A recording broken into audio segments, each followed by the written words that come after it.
இப்போ இருக்கக்கூடிய அந்த பத்மநாப சுவாமியோட உருவம் வந்து பார்த்தோம்னா அவருக்கு காட்சி கொடுத்துட்டதுக்கு அப்புறம் அவரே வந்து உருவம் சின்னதாயிட்டு அதுக்கப்புறம் இருந்தார் அப்படின்ற மாதிரியான விஷயமா இருக்கு. இந்த விஷயம் வந்து பார்த்தோம்னா புரிஞ்சுக்கிறதுக்கு கொஞ்சம் கான்ட்ரடிக்ஷனா இல்லை அப்படி இல்லை. அதாவது கேரளத்தை பொறுத்த வரைக்கும் பழைய கேரளம் புராண பிரகாரம் பரசுராமருடைய பூமின்னு சொல்றோம். பரசுராம கஷேத்திரம்னே பேரு என்டையர் கேரளத்துக்கு. அது எங்க ஆரம்பிக்கிறதுனா கோகர்ணத்திலிருந்து கன்னியாகுமரி வரைக்கும். இன்னைக்கு கோகர்ணம் கர்நாடகாவில் இருக்கு, கன்னியாகுமரி தமிழ்நாட்டில் இருக்கு. பட் ஒரிஜினல் பரசுராம கஷேத்திரங்கிறது கோகர்ணத்தில் ஆரம்பிச்சு கன்னியாகுமரி வரைக்கும்.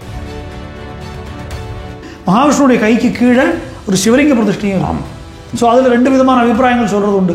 சிவசாந்தியமாக இது இருக்குது அப்படின்னும், சில பேர் மகாவிஷ்ணு சிவபூஜை பண்ணுறார் அப்படின்னும் ரெண்டு விதமான. ஏன்னா அவருடைய ஒரு தியான ஸ்லோகம் என்ன சொல்கிறது அப்படின்னா, அவர் கையில் ஒரு புஷ்பத்தை வச்சுருப்பார். அந்த புஷ்பம் சிவார்ச்சனை பண்ணுறதுக்கு அப்படின்னு சொல்லக்கூடிய ஒரு தன்மையிலையும் சொல்கிறது உண்டு. இந்த ராஜ்யம் எனக்கு சொந்தம் இல்லை, நான் ஜெயிச்சு ராஜாவானாலும் பத்மநாதர் தான் ராஜா, நான் அவருக்கு தாசன்னு சொல்லி தன்னுடைய உடைவாளையும் ராஜாவுடைய அந்த அங்கீகாரம் உள்ள அத்தனையும் கொண்டு போய் பத்மநாபருடைய திருவடிகளை வச்சு நமஸ்காரம் பண்ணி, இனிமேல் நான் தாசனாக பத்மநாப தாசனாக உங்களுடைய பிரதிநிதியாக இருந்து ஆட்சி பண்ணுவேன்னு சொல்லி அவர் அதை ஆட்சி பண்ணுறார். உலகத்திலேயே ஒரு பிரைவேட் கோவில் ஃபங்க்ஷனுக்காக ஏர்போர்ட் ஃபங்க்ஷனிங் ஆகாமல் நிறுத்துறது திருவனந்தபுரத்தில் தான். பத்மநாப கோவில் ஆராட்ட மூர்த்திகளான நரசிம்மர், மகாவிஷ்ணு, கிருஷ்ணர், இந்த மூணு பேரும் ராஜா முன்னாடி வர பவனி வர யானை வரும். பெரிய பிரம்மாண்டமான ஊர்வலம் கோவிலேருந்து ஆரம்பித்து பீச்சில் போய் ஆராட்டு பண்ணிட்டு திரும்பி வரணும். இப்போ இதுக்கு போகக்கூடிய பாதை எல்லாமே ஒரு காலத்தில் பத்மநாபருக்கு சொந்தம். இன்ஃபேக்ட் சபரிமலையில் கூட பல நாட்கள் மாதத்தில் 5 நாள் தான் நட திறக்கிறது. இதை தவிர தனியாக திறக்கிறதுங்கிறது எல்லாரும் தீபாவளிக்கு திறப்பாங்க. தீபாவளிக்கு திறக்கிறது இல்லை, சித்திராட்ட திருநாள்னு பேர். அதாவது சித்திர திருநாள் மகாராஜாவுடைய பிறந்த நாளுக்காக திறக்கிறது. பத்மநாப சுவாமியுடைய ரகசியங்கள் வந்து நம்ம எத்தனை பேசினாலும் தீர போகிறதில்ல. ஒரு சிம்பிளான உதாரணம் சொல்கிறேன். உங்களுக்கு சித்திர விஷு அன்னைக்கு நமக்கு வருஷம் பிறக்கிறதுன்னு கணக்கு. அன்றைக்கி நீங்கள் பார்த்தோம் அப்படின்னா கரெக்டாக அந்த சூரிய ரஷ்மி, கார்த்தால உதிக்கக்கூடிய சூரிய ரஷ்மி உதிச்ச உடனே முதல் கிரணம் வந்து பத்மநாபருடைய பாதத்தில் படும். அன்றைக்கி டெலஸ்கோப்பும் கிடையாது, ஒன்றும் கிடையாது. ஆனால் அது அந்த மாதிரி கோவிலை பிளான் பண்ணி கட்டியிருக்காங்கன்னா ஞான திருஷ்டியால் மட்டும்தான் முடியும்.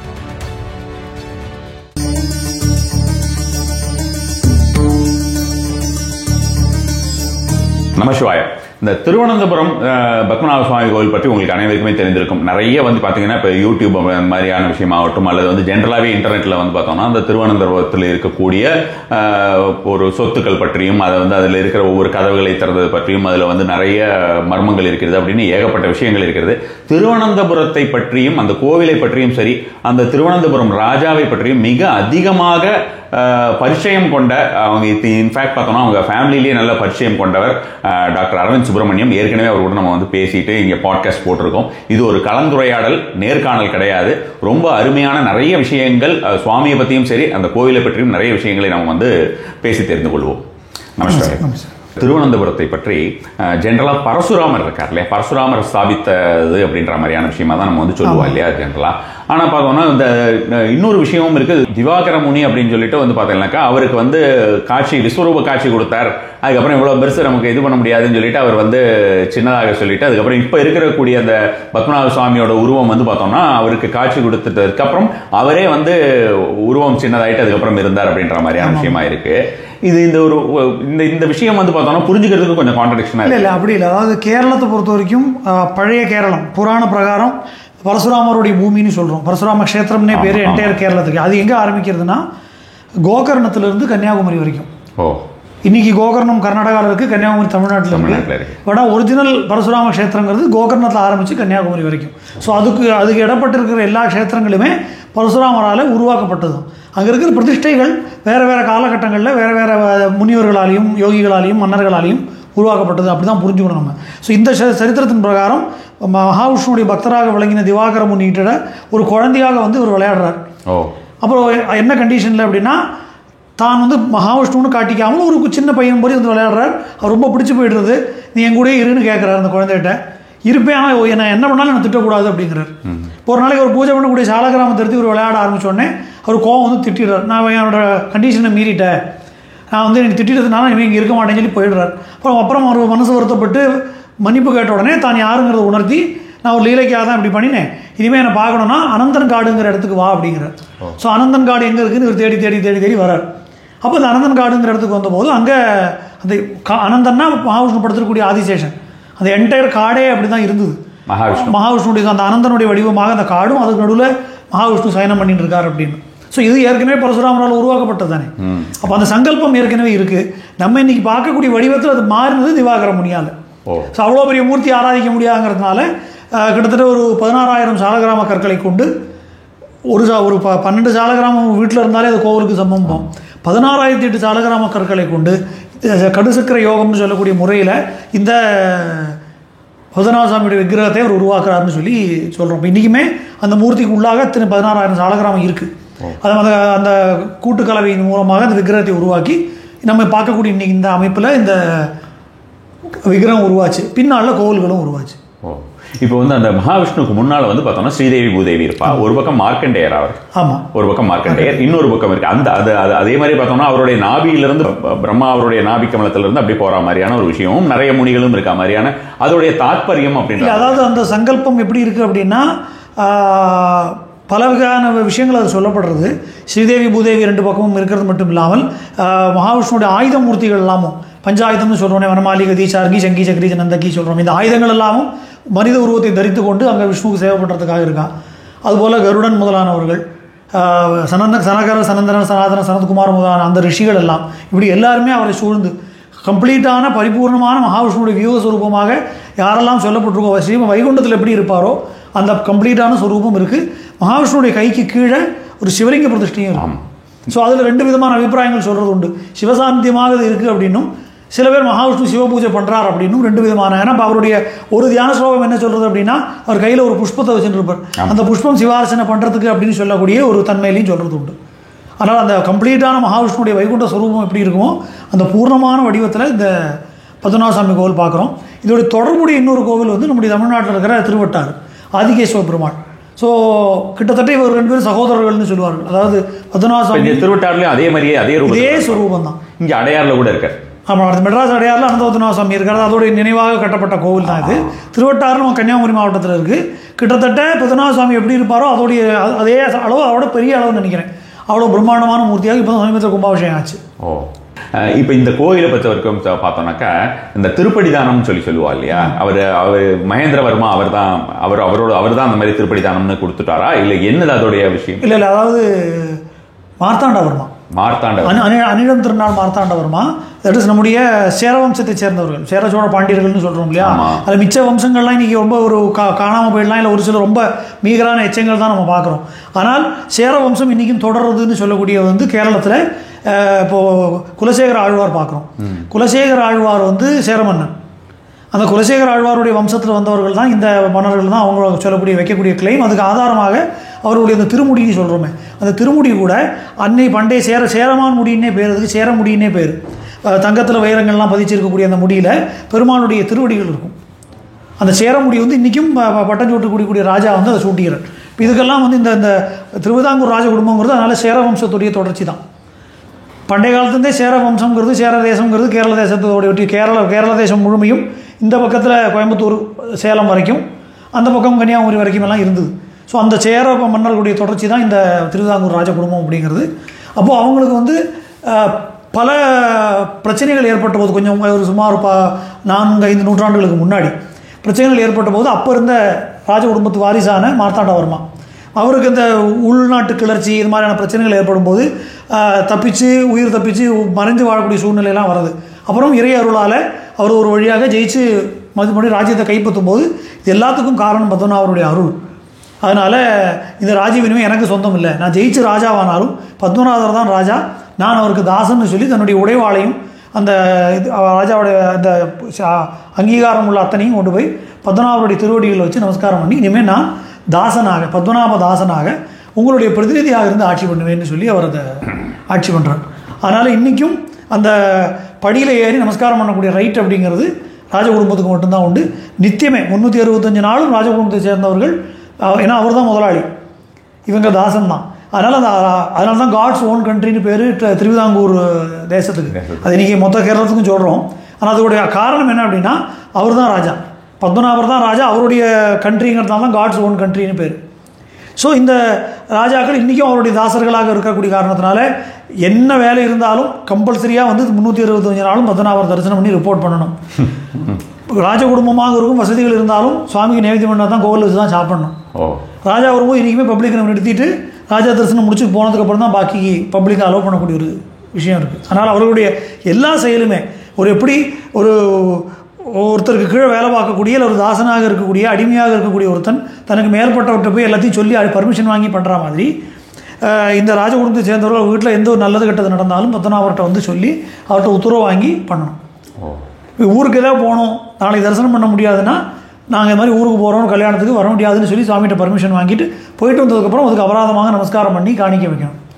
இப்படி ஒரு மரபு அங்கே ரொம்ப இன்றைக்கி வரைக்கும் கடைபிடிக்கக்கூடிய ஒரு அற்புதமான ஒரு மரபு. அதனால் பத்மநாப சுவாமிக்கு அது ரொம்ப ஒரு விசேஷமான தன்மை. நான் ஏற்கனவே சொன்னது போல் இந்தியாவுக்கு சுதந்திரம் கிடைச்ச போது பல சேஞ்சஸ் வந்தது. சேஞ்சஸ் வந்த போதும் இந்த திருவிதாங்கூர் தேவஸ்வம் போர்டுன்னு ஒன்று உருவாச்சு. கோவில்களெல்லாம் அரசாங்கம் கையகப்படுத்தக்கூடிய சூழ்நிலை வந்த போது கூட இந்த கோவிலை தவிர மிச்சம் எதுவானா எடுத்துக்கோன்னு தான் ராஜா சொன்னார். ப்ளஸ் வந்து நிறைய சொத்து பத்துகள்லாம் கவர்மெண்ட்டுக்கு கொடுக்க வேண்டிய சூழ்நிலை வந்த போதும் சில கண்டிஷனோட தான் நிறைய தர்ம காரியங்கள் பண்ணிட்டு திருவிதாங்கூர் ராஜ குடும்பம் ஒரு ராஜாவுக்கு தர்மராஜானே பேர். திப்புடைய காலத்தில் இருந்த ஒரு அரசருக்கு தர்மராஜானே பேர். அவர் தான் வந்து நாளைக்கு சாயந்தரம் என்னுடைய உயிர் பிரிய போகிறதுன்னு அவரே சொல்லிட்டார். அந்தளவுக்கு ஞானஸ்தராக இருந்தவர். அந்தளவுக்கு அந்த பரம்பரையில் வந்து கூட அத்தனை பேருமே பத்மநாபருடைய அனுகிரகத்தினால் அப்படி இருந்தவர்கள். சுவாதி திருநாள் மகாராஜா அவர் வந்து நம்ம வெறும் சாகித்யக்காரராக நமக்கு தெரியும். அவருக்கு கர்ப்பஸ்ரீமான்னு பேர். ஏன்னா பிறப்பதற்கு முன்னாடியே பட்டம் சூட்டப்பட்டுருந்தவனுக்கு. ஏன்னா அப்போ பிரிட்டிஷ்காரன் ராஜ்யம்.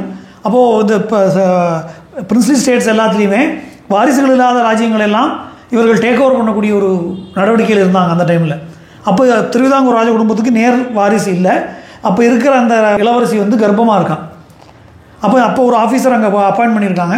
அவர் வந்து கொஞ்சம் ராஜ குடும்பத்து மேலே ஒரு மரியாதையோடு இவங்களுடைய பக்தியெல்லாம் பார்த்து ரொம்ப மரியாதையாக இருக்கார். அப்போ அவன் லெட்டர் போட்டிருக்கான், இது மாதிரி வாரிசு இருக்கா இல்லையா எனக்கு கிளாரிட்டி கொடு, இல்லைனா கவர்மெண்ட் டேக் ஓவர் பண்ணணும்.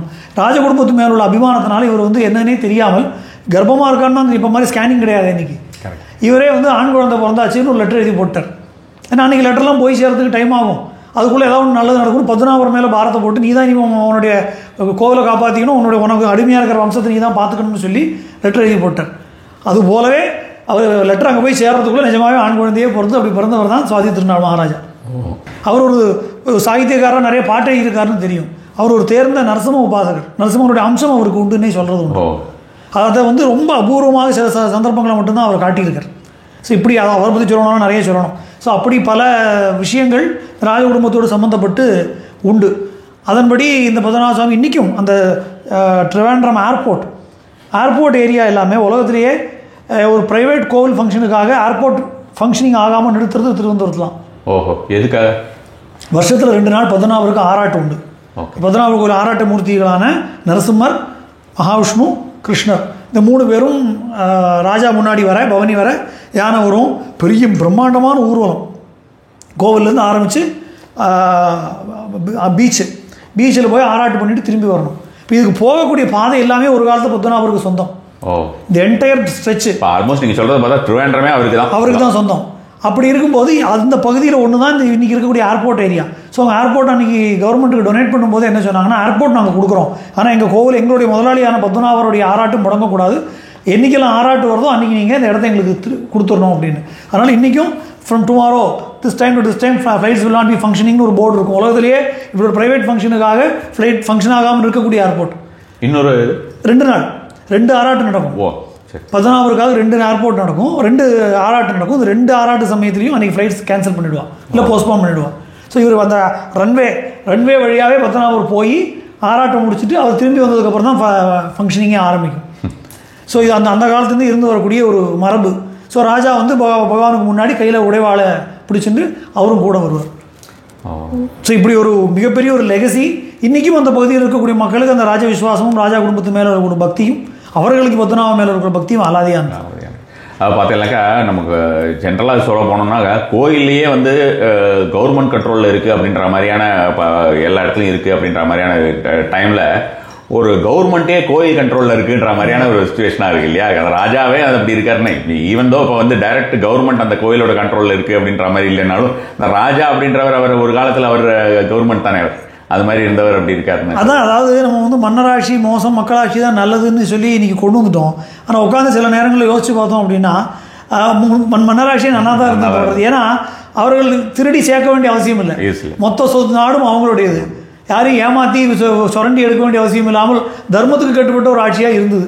அதை பற்றி நம்ம இன்றைக்கி பேசி பிரயோஜனம் இல்லை தான். ஆனால் அந்த மக்களிடத்தில் இன்றைக்கும் அந்த ராஜ குடும்பத்து மேலே உள்ள ஒரு மரியாதையும் இதுவும் இன்றைக்கும் தொடரத்தான் செய்கிறது. அவர்களும் அந்த மக்களோட மக்களாக எளிமையாக ரொம்ப அந்த பந்தா இல்லாமல் ரொம்ப எளிமையாக பழகக்கூடிய மக்களாகவும் அந்த பத்மநாபர் மேலே உள்ள அவருடைய பக்தியை பார்த்து நான் வியந்து போயிருக்கேன் பல சந்தர்ப்பங்கள். அப்படி ஒரு என்ன சொல்கிறது, உண்மையாகவே பத்மநாப தாசர்கள் அப்படிங்கிறதுக்கு ஒரு நேரடியான எக்ஸாம்பிளாக அந்த குடும்பத்தை நம்ம பார்க்குறோம்.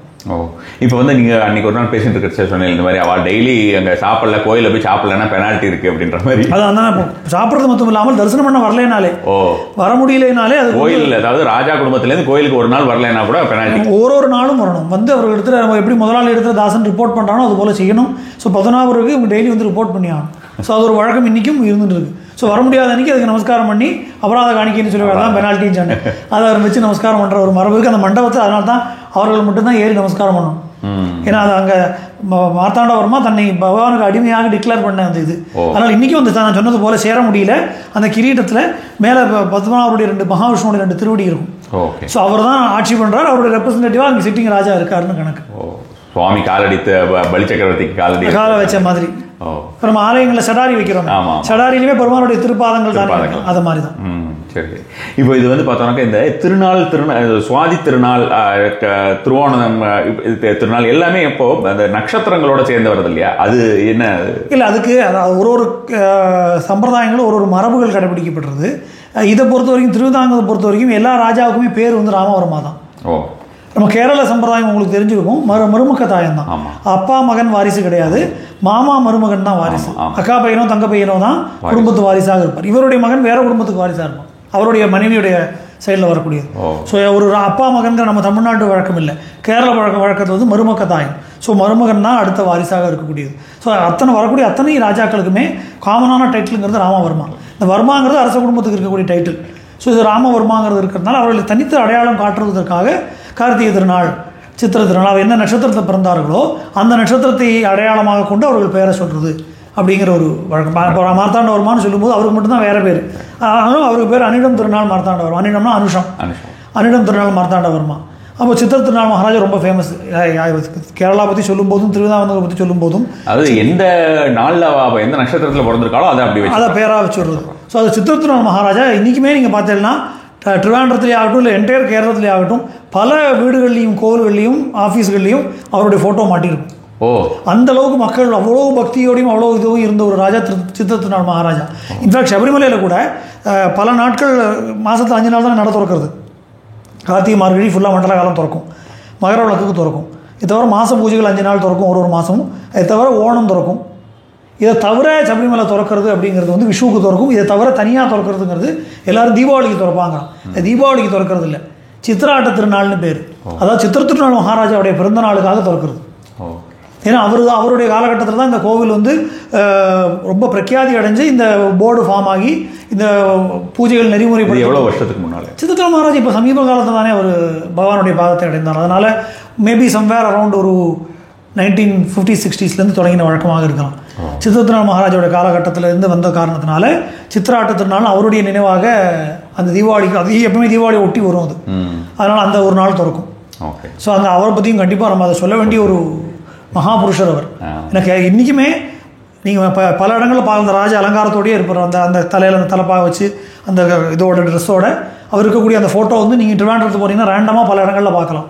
ஸோ மக்கள் இன்றைக்கும் அவர் மேலே அவ்வளோ மரியாதையோடையும் பக்தியோடையும் இருக்கக்கூடிய ஒரு ராஜாவாக இருந்தார். Okay okay. இப்போ ஜென்ரலாகவே பார்த்தோம்னா இந்த மகாவிஷ்ணு ரூபம் அப்படின்றது வழிபடுறது தான் வந்து இருக்கிறதுலே சுப்ரீம் அப்படின்ற மாதிரியான விஷயமா சொல்லுவா வச்சுக்கோங்களேன்.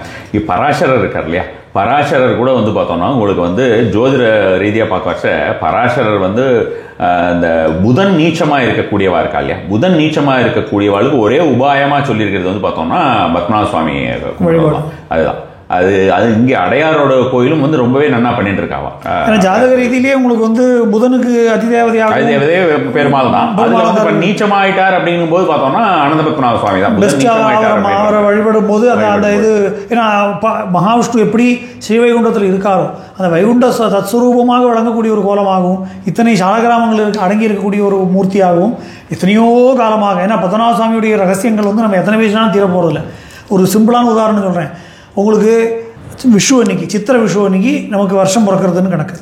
அன்றைக்கி நீங்கள் பார்த்தோம் அப்படின்னா கரெக்டாக அந்த சூரிய ரஷ்மி கார்த்தால உதிக்கக்கூடிய சூரிய ரஷ்மி உதிச்ச உடனே முதல் கிரணம் வந்து பதினாறுடைய பாதத்தில் படும். அன்றைக்கி டெலஸ்கோப்பும் கிடையாது, ஒன்றும் கிடையாது. ஆனால் அது அந்த மாதிரி கோவிலை பிளான் பண்ணி கட்டியிருக்காங்கன்னா ஞான திருஷ்டியால் மட்டும்தான் முடியும். அதே போல் இந்த சூரியன் உதிக்கக்கூடிய இந்த ஹோரா கணக்கு இருக்கே, ஒத்தனை ஹோரைகள் இந்த மணிக்கு கரெக்டாக அந்த மணிக்கு உதிக்க 14 கோவிலுடைய அந்த ராஜகோபுரத்துடைய நிலையில் கரெக்டாக அந்த ஒரு கதவு வழியாகவும் அந்த ரஷ்மி வெளியில் வரும். முனியும் போகாது. கரெக்டாக முதல்ல 6 மணிலேருந்து 7 மணி வரைக்கும் இங்கே, 7லேருந்து 8 இங்கே, 8லேருந்து இப்படி ஒன்றொன்னா அது ஏறிண்டே வரும். அதை இன்னைக்கும் பார்க்க, அது வந்து ஜென்ரலா டெய்லியே இருக்குமா? ஆமா, இன்னைக்கே நம்ம பார்க்க முடியும். இந்த அளவுக்கு யோசிச்சு கட்டியிருக்கக்கூடிய ஒரு அதுதான் பார்த்தீங்கன்னா இந்த வாஸ்துன்றதே உங்களுக்கு பஞ்சபூத இதுதான். இப்போ அந்த வாஸ்துபடி வந்து ஃபுல்லாவே அங்க அந்த மாதிரியா இருக்கு அமைப்பு, அந்த மாதிரி அமைஞ்சிருக்கிற காரணத்தினாலதான் நமக்கு அங்க போய் அந்த மாதிரி அமைஞ்சிருக்கிற கஷேத்திரங்கள்ல போய் தரிசனம் பண்ணும்போது நீங்க பரிகாரம்னு ஒண்ணு பண்ணவே வேண்டாம். நீங்க போய் தரிசனம் பண்ணி அந்த கோவில் இருந்தாலே அதற்கான அமைப்பு உங்களுக்கு வந்துடும். பொதுவாக உங்களுக்கு சொல்லுவோம் சுக்கரஸ்தலம்னு சொல்லி நம்ம கஞ்சனூர் சொன்னாலும் ஸ்ரீரங்கத்தில் விசேஷமா சொல்லியிருக்கு. ஸ்ரீரங்கம் போகிறோம், ஓடி போய் தரிசனம் பண்ணிட்டு வந்துடுறோங்கிறது இல்லாமல் அந்த ஸ்ரீரங்கத்திலே ஒரு முகூர்த்த காலமாக அந்த கோவில் இருந்துட்டா போதும். அப்பதான் அதோட பலன் நமக்கு 1.5 மணி நேரம் ஒரு லக்னத்துக்கு அங்கே இருக்கணும்னு சொல்லுவேன். நானும் இப்போ பொதுவாக இந்த மாதிரி ஏதாவது கோயிலுக்கு போக சொன்னோன்னா அங்கே போய் 1.5 மணி நேரமாக இருக்கணும், சுத்தமான நெய்யை போய் விளக்கை ஏற்றணும் அப்படின்ற மாதிரியான விஷயமா சொல்லணும். அங்கே உட்காந்து இருந்தாலே அந்த ஒரு இதே நமக்கு ரொம்ப எனர்ஜி நம்மளுக்கு வந்து பண்ண வேண்டிய வேலையை அதை பண்ணிடும். ஆமாம், அது வாஸ்துபடி ஜென்ரலாக ஏதாவது இருக்கிற வாழ்க்கை கூட அங்கே போயிட்டு வீட்டில் வாஸ்து கோளாறுன்னு ஏதாவது இடிச்சு கட்டிட்டு இருக்கா அந்த மாதிரிலாம் இருக்கிற வாழ்க்கை இல்லாமல் இல்லை வீடு அமையறதுக்கு கஷ்டமாக இருக்குது வீட்டில் இது அவளுக்கெல்லாம் கூட இந்த மாதிரி இந்த திருவனந்தபுரம் கோயிலில் திருவனந்தபுரம் மெயினாக வந்து அங்கே போனால் சரியா இருக்குன்னு சொல்கிறாங்க. அதான் 14 அந்த தன்மை, அதனால தான் அது பூர்ணமான ஒரு க்ஷேத்திரமாக விளங்கக்கூடிய காரணத்தினால. ஏன்னா இன்னொன்று சில கோயில்கள் நம்ம சொல்லணும் இல்லையா, சிற்பியால் பிரதிஷ்டை பண்ணப்பட்டதுக்கும் சுயம் வியக்தமாக இருக்குது. இது திவாகர முனிக்காக சுயமாக அவரே வந்தது இல்லையா, அதனால் அந்த ஒரு விசேஷமும் க்ஷேத்திரத்துக்கு இருக்கே. ஓகே, இப்போ இந்த இது நடந்தது இல்லையா, கவர்மெண்ட் அதை வந்து எடுத்துக்கிற மாதிரியான ஒரு விஷயமா பார்த்துட்டு ஒவ்வொரு வால்ட் 4 வால்ட் இருக்கு இல்லையா, ABCDன்னு 4 இருக்குன்னு நினைக்கிறேன் இல்லையா. இப்போ அதில் வந்து பார்த்தோம்னாக்கா இன்டர்நெட்டில் எடுத்தோம்னாக்கா நிறைய விஷயங்கள் வந்து பார்த்தோம்னா ஒன்று வந்து கருட மந்திரம் சொன்னாதான் அந்த கதவு திறக்கும், அந்த அதுக்கு வந்து ஏதோ சாபம் இருக்கு, அந்த சாப நிவர்த்தி பண்ணாதான் திறக்கும்ன்ற மாதிரி. இன்னொன்று வந்து பார்த்தோம்னாக்கா டைரக்டா கடலோட கலந்துருக்கு, அதை திறந்ததுன்னா உள்ள ஊருக்குள்ள தண்ணி வந்துடும் அப்படின்ற மாதிரி என்னென்னமோ சொல்றா, அது திறக்கவே முடியலன்னு. இப்போ இவன் என்ன பண்ணினா, கவர்மெண்ட்ல போயிட்டு அந்த கதவை திறக்க முடியாதுக்கு போயிட்டு அவளால இல்லை என்ன முயற்சி பண்ணியும் அதுக்குண்டான வால்ட்டை ஓப்பன் பண்ண முடியல. அது ஒன்று.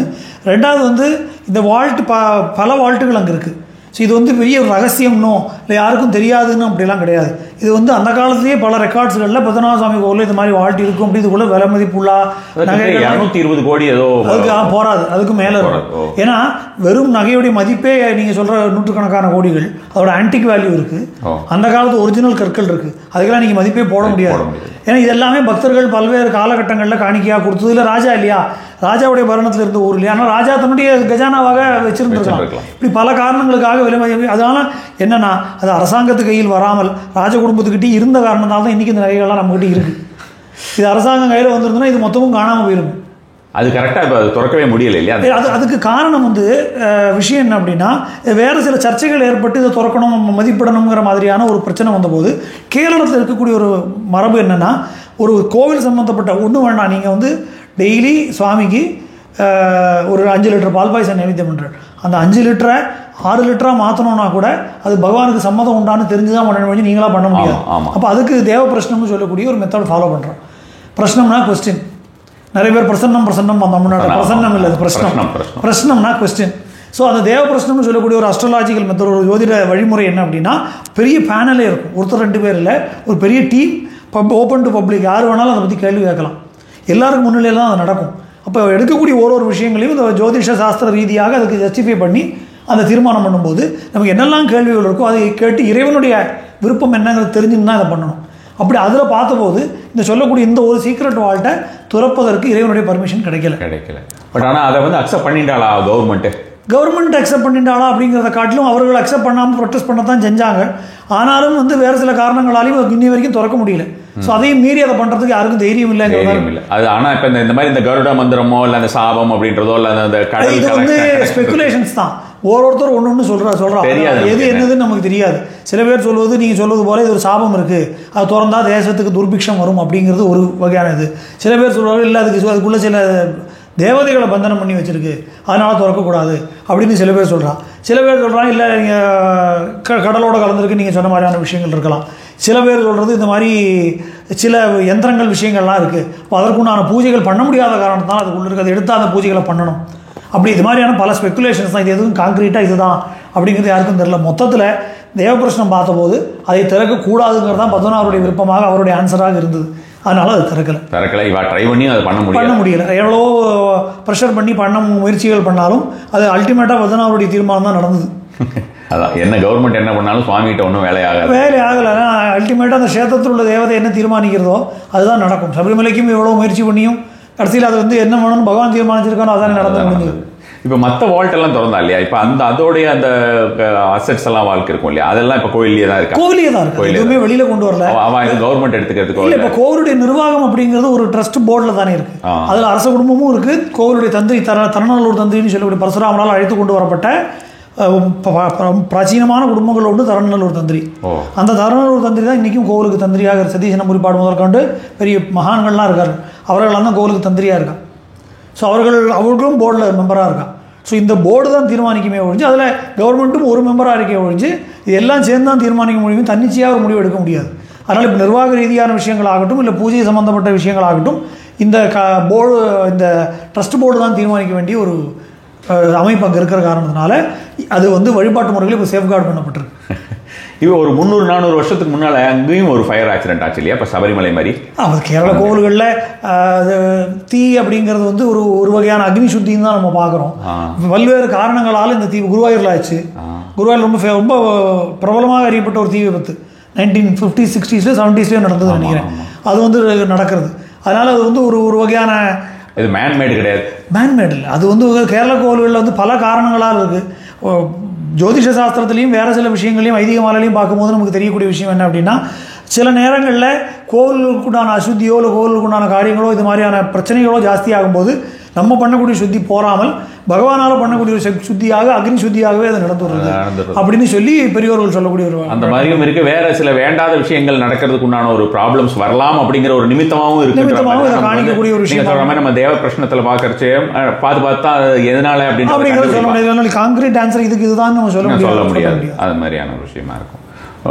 மற்றபடி வந்து இப்போ ஜென்ரலாக இப்போ போகிறவாளுக்கு அப்படின்ற மாதிரி இங்கே திருவேண்டரம் இப்போ புதுசாக இப்போ இதே பார்க்குறா வச்சுக்கோங்களேன். இதே பார்க்குறவாளுக்கு நிறைய பேருக்கு அங்கே போகிறது அப்படின்ற மாதிரியான விஷயமா இருக்கிறவா புதுசாக போகிறணும்னு நினைக்கிறவாளுக்கு என்ன ஒரு இப்போ ஜென்ரலாக இருக்கிற ஒரு ரூல்ஸ் அண்ட் ரெகுலேஷன்ஸோ இல்லை உங்களுடைய ஒரு அட்வைஸோ சஜஷன்? முதல்ல சொன்னது போல் இந்த முக்கியமான 3 சன்னதிகள் நரசிம்மர், கிருஷ்ணர், அப்புறம் வந்து பத்மநாபர்.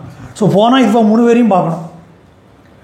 அது 3 பேரையும் பார்க்கும்போது அந்த முழு கஷேத்திரத்தையும் பார்க்கறதுக்கு உண்டான ஒரு எல்லாம் உள்ளே தானே இருக்கு. எல்லாம் உள்ளே தான் அதே கோவிலுக்குள்ளே தான் இருக்குது.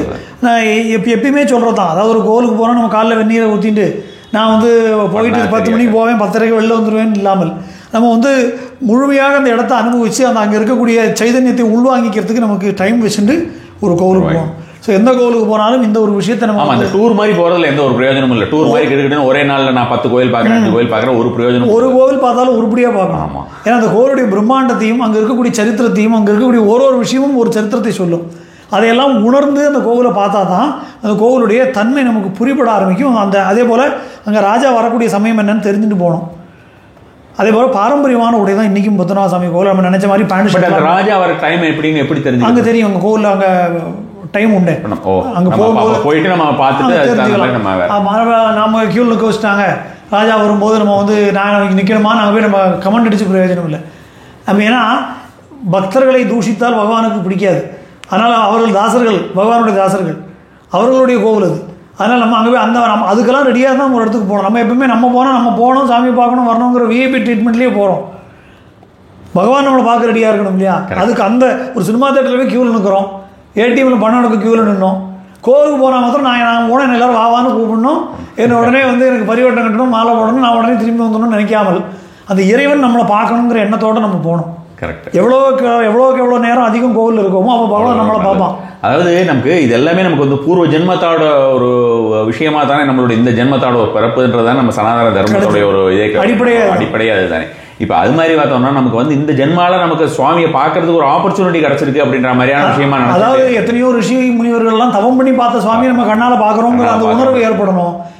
அதேபோல் அங்கேவே விஐபி ட்ரீட்மெண்ட் எதிர்பார்க்க வேண்டிய அவசியம் இல்லை. நம்ம சாதாரண எவ்வளோக்கு எவ்வளோ எளிமையாக இருக்கோமோ பகவான் நம்மளை பார்ப்பான். கரெக்ட்.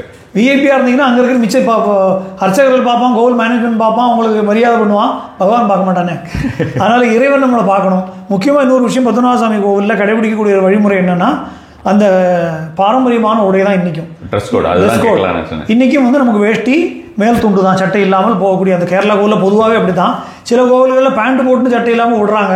ஆனால் பத்மநாபசாமி கோவிலில் இன்றைக்கும் வேஷ்டி சட்டையில் தான் போகணும். பெண்களும் அதே போல் பாரம்பரிய உடையில் தான் போகணும். அப்படி இல்லைன்னு சொன்னால் வாசலில் வாடகை கிடைக்கும், அதை வாங்கி உடுத்தின்னு தான் போனோமே வந்து இவ்வளோ வேறு வழியில் உள்ளே போக முடியாது. அதனால் இது இந்த பத்மநாபசாமி கோவிலுக்குன்னு இல்லாமல் பார்க்கக்கூடிய நேயர்கள் எல்லாருக்குமே ஒரு ரிக்வஸ்ட்டாகவே நான் வைக்கிறேன். நம்முடைய பாரம்பரியமான கோவில்களுக்கு போகும்போதாவது குறைஞ்சபட்சம் நம்ம பாரம்பரிய உடைகளில் நம்ம போகணும். கரெக்ட். நம்ம ஒரு ஆஃபீஸுக்கு போகும்போது ஒரு மீட்டிங் போகிறோம், அதுக்கு தகுந்த பேண்ட் ஷர்ட்டில் போகிறோம். ஒரு ஏர்போர்ட்டுக்கு போகிறோம், அதுக்கு தகுந்த ட்ரெஸ்ஸில் போகிறோம். கோவிலுக்கு வரும்போது மட்டும் எப்படி வேணால் வரலாம் அப்படின்னு நம்ம சொல்லக்கூடிய அதே ஒரு ஸ்கூலுக்கே போகிறோம், ஸ்கூலுக்கு ஒரு யூனிஃபார்ம் வச்சுருக்கோம்.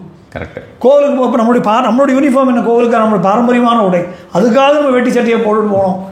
அதனால் பத்மநாப சுவாமிகளும் இன்றைக்கும் அது ரொம்ப ஸ்ட்ரிக்டாக கடைபிடிக்கக்கூடிய விஷயமாக இருக்குது. சரி சரி, ரொம்ப சந்தோஷம். நிறைய டீட்டெயில்ஸ் இப்போ இது மூலமாக தெரிஞ்சிருந்தது. ஏன்னா இப்போ ஜென்ரலாகவே எனக்கே இதில் வந்து இப்போ ட்ரிவாண்ட்ரம் கோயிலை பற்றின நிறைய ராஜா குடும்பத்தை பற்றிலாம், ஏன்னா உங்களுக்கு நல்ல அவளோட ஒரு பரிச்சயமும் இருக்கிறதுனால அதை பற்றி நிறைய டீட்டெயில்ஸ் தெரிய வேண்டியதாக இருந்தது. ரொம்ப ரொம்ப சந்தோஷம்.